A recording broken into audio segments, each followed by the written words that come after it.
بسم اللہ الرحمن الرحیم۔ اللہ کے نام سے شروع جو بڑا مہربان اور نہایت رحم کرنے والا ہے۔ پیارے دوستو، آج کے اس دور میں سائنس نے اس قدر ترقی کر لی ہے کہ بچے کی پیدائش سے پہلے ہی بتا دیا جاتا ہے کہ ماں کے پیٹ میں بیٹی ہے یا بیٹا، لیکن سوال یہ پیدا ہوتا ہے کہ بیٹی یا بیٹا ہونے کے پیچھے حکمت کیا ہے؟ یعنی بعض جوڑوں کو اللہ تعالیٰ بیٹا کیوں دیتا ہے اور بعض کو بیٹی کیوں دیتا ہے؟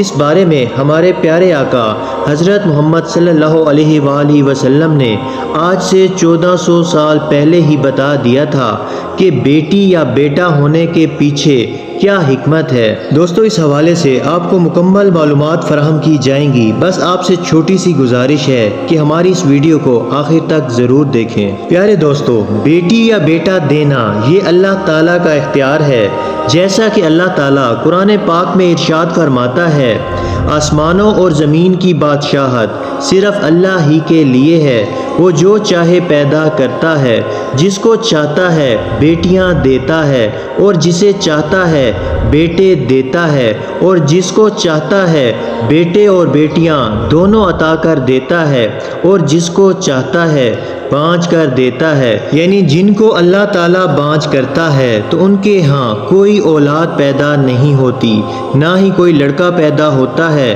اور نہ ہی کوئی لڑکی پیدا ہوتی ہے، وہ جو چاہے کر لیں مگر اولاد نہیں ہوتی۔ یہ سب کچھ اللہ تعالیٰ کی حکمت اور اس کی مصلحت پر مبنی ہے، جس کے لیے جو مناسب سمجھتا ہے وہ اس کو عطا فرما دیتا ہے۔ لڑکے اور لڑکیاں دونوں اللہ تعالیٰ کی نعمتیں ہیں۔ دوستو، اگر ہم اپنے آس پاس نظر دوڑائیں تو ہمیں اکثر احباب ایسے نظر آئیں گے جن کے ہاں لڑکے کی بڑی آرزوئیں اور تمنائیں کی جاتی ہیں، اور جب لڑکا پیدا ہوتا ہے تو اس وقت وہ بہت خوشی کا اظہار کرتے ہیں، اور اگر لڑکی پیدا ہو جائے تو خوشی کا اظہار نہیں کیا جاتا، بلکہ بعض اوقات شوہر اپنی بیوی پر اور اسی طرح اس کے گھر والے اس عورت پر ناراض ہو جاتے ہیں، حالانکہ اس میں عورت کا کوئی قصور نہیں ہوتا۔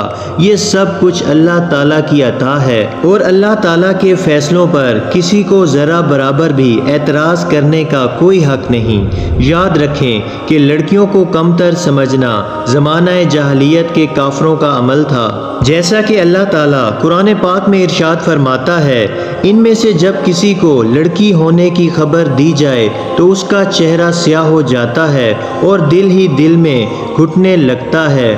خوب سن لو کہ وہ کفار مکہ بہت برا فیصلہ کرتے ہیں، لہٰذا ہمیں بیٹی کی پیدائش پر بھی خوشی اور مسرت کا اظہار کرنا چاہیے، کیونکہ بیٹی بھی اللہ تعالیٰ کی ایک نعمت ہے۔ اور جو لوگ بیٹی کی پیدائش پر ناراض ہوتے ہیں وہ حضرت علی رضی اللہ تعالیٰ عنہ کی یہ روایت سن لیں۔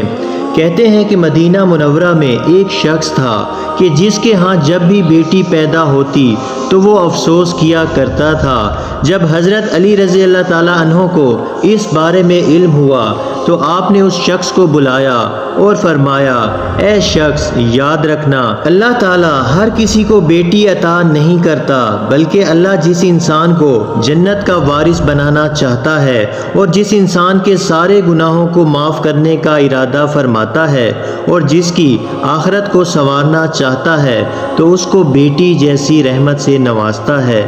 اللہ اس شخص کو عزیز رکھتا ہے جو بیٹی کو محبوب رکھتا ہے، اس کی اچھی پرورش اور تربیت کرتا ہے۔ میں نے اللہ کے رسول صلی اللہ علیہ وآلہ وسلم سے سنا ہے کہ جس شخص کے ہاں ایک بیٹی پیدا ہو اور وہ اس کی اچھی تربیت کرے اور پھر اس کی شادی کر دے تو اللہ اس کے بدلے اس کو جنت عطا فرمائے گا۔ اس لیے بیٹیوں کی پیدائش پر بجائے افسوس کرنے کے خوشی کا اظہار کرنا چاہیے کہ اللہ نے اپنی رحمت کی صورت میں بیٹی جیسی نعمت عطا فرمائی ہے۔ دوستو، اب بات کرتے ہیں اس حکمت کے بارے میں جو کہ بیٹی یا بیٹا ہونے کے پیچھے ہمارے پیارے آقا حضرت محمد صلی اللہ علیہ وآلہ وسلم نے بیان فرمائی ہے۔ اس بارے میں ایک یہودی نے آپ صلی اللہ علیہ وآلہ وسلم سے کیا سوال کیا تھا، اور اس یہودی کے سوال کے جواب میں آپ صلی اللہ علیہ وآلہ وسلم نے یہ حکمت بتلائی تھی۔ ایک حدیث مبارکہ ہے کہ حضرت سبحان رضی اللہ تعالیٰ عنہ بیان کرتے ہیں کہ میں رسول اللہ صلی اللہ علیہ وآلہ وسلم کے پاس کھڑا تھا کہ یہودی عالموں میں سے ایک عالم آیا اور بولا کہ السلام علیکم یا محمد علیہ وآلہ وسلم۔ میں نے اس کو ایسے زور سے ایک دھکا دیا کہ وہ گرتے گرتے بچا۔ وہ بولا کہ تو مجھے دھکا کیوں دیتا ہے؟ تو میں نے اس سے کہا کہ تو نبی صلی اللہ علیہ وآلہ وسلم کا نام لیتا ہے اور رسول اللہ صلی اللہ علیہ وآلہ وسلم کیوں نہیں کہتا؟ وہ بولا کہ ہم ان کو اس نام سے پکارتے ہیں جو ان کے گھر والوں نے رکھا ہے۔ رسول اللہ صلی اللہ علیہ وآلہ وسلم نے فرمایا کہ میرا نام جو گھر والوں نے رکھا ہے وہ محمد صلی اللہ علیہ وآلہ وسلم ہے۔ یہودی نے کہا کہ میں تمہارے پاس کچھ پوچھنے کو آیا ہوں۔ رسول اللہ صلی اللہ علیہ وآلہ وسلم نے فرمایا کہ بھلا میں اگر تجھے کچھ بتلاؤں گا تو تجھے فائدہ ہوگا؟ اس نے کہا کہ میں اپنے دونوں کانوں سے سننا چاہتا ہوں۔ رسول اللہ صلی اللہ علیہ وآلہ وسلم نے اس چھڑی سے جو آپ صلی اللہ علیہ وآلہ وسلم کے ہاتھ مبارکہ میں تھی زمین پر ایک لکیر کھینچی جیسے کوئی سوچتے وقت کرتا ہے اور فرمایا کہ پوچھ۔ یہودی نے کہا کہ جس دن یہ زمین اور آسمان بدل کر دوسرے زمین و آسمان ہوں گے تو اس وقت لوگ کہاں ہوں گے؟ رسول اللہ صلی اللہ علیہ وآلہ وسلم نے فرمایا کہ لوگ اس وقت اندھیرے میں پل صراط کے پاس کھڑے ہوں گے۔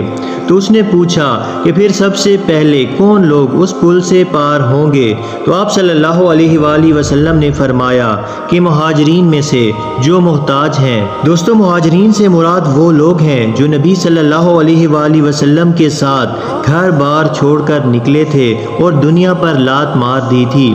پھر یہودی نے کہا کہ پھر جب وہ لوگ جنت میں جائیں گے تو ان کا پہلا ناشتہ تحفہ کیا ہوگا؟ تو آپ صلی اللہ علیہ وآلہ وسلم نے فرمایا کہ مچھلی کے جگر کا ٹکڑا جو نہایت مزیدار ہوتا ہے۔ اس نے کہا پھر صبح کا کھانا کیا ہوگا؟ تو آپ صلی اللہ علیہ وآلہ وسلم نے فرمایا کہ ان کے لیے وہ بیل کاٹا جائے گا جو جنت میں چرا کرتا تھا۔ پھر اس نے پوچھا کہ وہ بیل کھا کر کیا پئیں گے؟ تو آپ صلی اللہ علیہ وآلہ وسلم نے فرمایا کہ سلسبیل نامی چشمے کا پانی۔ اس یہودی نے کہا کہ آپ صلی اللہ علیہ وآلہ وسلم نے سچ فرمایا۔ پھر میں آپ سے ایک ایسی بات پوچھنے آیا ہوں جس کو دنیا میں کوئی نہیں جانتا سوائے نبی کریم صلی اللہ علیہ وآلہ وسلم کے، یا شاید ایک دو آدمی اور جانتے ہوں۔ آپ صلی اللہ علیہ وآلہ وسلم نے فرمایا کہ اگر میں تجھے وہ بات بتلا دوں تو تجھے فائدہ ہوگا؟ اس نے کہا کہ میں دونوں کانوں سے سننا چاہتا ہوں۔ پھر اس نے کہا کہ میں بچے کے بارے میں پوچھتا ہوں۔ تو آپ صلی اللہ علیہ وآلہ وسلم نے فرمایا کہ مرد کا پانی سفید ہے اور عورت کا پانی زرد ہے۔ جب یہ دونوں اکٹھے ہوتے ہیں اور اگر مرد کا مادہ تولید عورت کا مادہ تولید پر غالب آ جائے تو اللہ کے حکم سے لڑکا پیدا ہوتا ہے، اور جب عورت کا مادہ تولید مرد کے مادہ تولید پر غالب آ جائے تو اللہ کے حکم سے لڑکی پیدا ہوتی ہے۔ یہودی نے کہا کہ آپ نے سچ کہا اور بے شک آپ نبی ہیں۔ پھر وہ لوٹا اور چلا گیا۔ پھر رسول اللہ صلی اللہ علیہ وآلہ وسلم نے فرمایا کہ اس نے جب مجھ سے یہ سوالات کیے تو مجھے کسی چیز کا علم نہ تھا، حتیٰ کہ اللہ تعالیٰ نے مجھے اس کا علم دے دیا۔ دوستو، بیٹا یا بیٹی ہونا یہ اللہ تعالیٰ کی حکمت ہے۔ اللہ تعالیٰ جسے چاہے اولاد سے نواز دے اور جسے چاہے بانجھ رکھے۔ اس لیے انسان کو ہر حال میں اللہ تعالیٰ کا شکر ادا کرنا چاہیے، اور جس کے ہاں بیٹیاں پیدا ہوں وہ بھی اللہ تعالیٰ کا شکر ادا کریں اور ہرگز رنجیدہ نہ ہوں، کیونکہ بیٹیاں بھی اللہ تعالیٰ کی ایک رحمت ہیں۔ اللہ تعالیٰ سے دعا ہے کہ اللہ تعالیٰ تمام شادی شدہ جوڑوں کو اولاد کی نعمت سے نوازے، اور جن کو بیٹوں کی خواہش ہے اللہ ان کو اولاد نرینہ عطا فرمائے۔ اسی طرح کی مزید معلوماتی اور اسلامی ویڈیو دیکھنے کے لیے ہمارے اس اسلامی چینل کو سبسکرائب ضرور کریں۔ جزاک اللہ۔